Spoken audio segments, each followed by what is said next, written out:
Monsieur le Président, chers collègues, nous vivons une époque formidable. Si l'on nous avait dit en ce début de mandature que Charles Beauchamp nous proposerait une motion proposée par le président de droite de l'ADF, nous ne l'aurions pas cru. Malheureusement, c'est la vérité.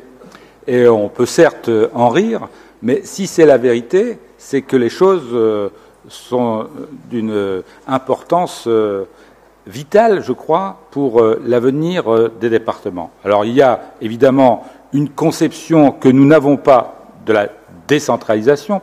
Nous avons déjà eu l'occasion de le dire vis-à-vis des collectivités territoriales. Je pense que le président actuel de la République a une vision plutôt jupitérienne des collectivités territoriales. C'est peut-être parce qu'il n'a jamais été élu local de sa vie qu'il a cette vision et qu'il le met à mal, je crois, la décentralisation. Et je crois que cela a des conséquences. Alors on peut dire pour les communes et pour les régions également, on peut dire pour les communes qu'effectivement le compte n'y est pas. Il ne l'était pas d'ailleurs sous le précédent gouvernement, parce que quand on regarde l'endettement qui était celui de la France, celui d'aujourd'hui est un peu moindre. Mais les conséquences de cet endettement, on le doit plus à des conséquences, je dirais, de l'État qu'à des endettements créés par les collectivités territoriales. Cela a été dit. Quand on voit le pourcentage d'investissement des collectivités territoriales, c'est de la gestion à court terme que d'imposer cette pénitence. Ça, c'est pour les communes.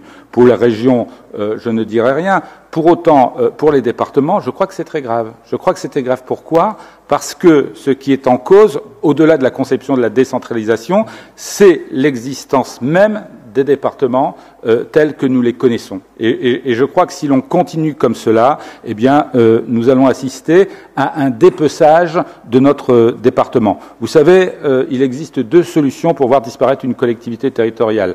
La première, c'est décider d'une loi de la faire disparaître. Cela semble difficile. C'est ce que voulait faire d'ailleurs Manuel Valls. Rappelons-nous, dans son discours d'investiture, il souhaitait la disparition des départements. Il n'a pu le faire, bien heureusement. Et donc, si l'on ne peut, avec une baguette magique, faire disparaître les départements, comment fait-on ? Eh bien, tout simplement, on les étouffe financièrement et l'on retire des compétences. Et c'est ce qui est en train de se faire. On nous retire des compétences, on nous asphyxie financièrement et je vous fiche mon billet que si les choses n'évoluent pas, l'on nous dira d'ici quelques mois, peut-être quelques années, mais regardez-moi ces départements.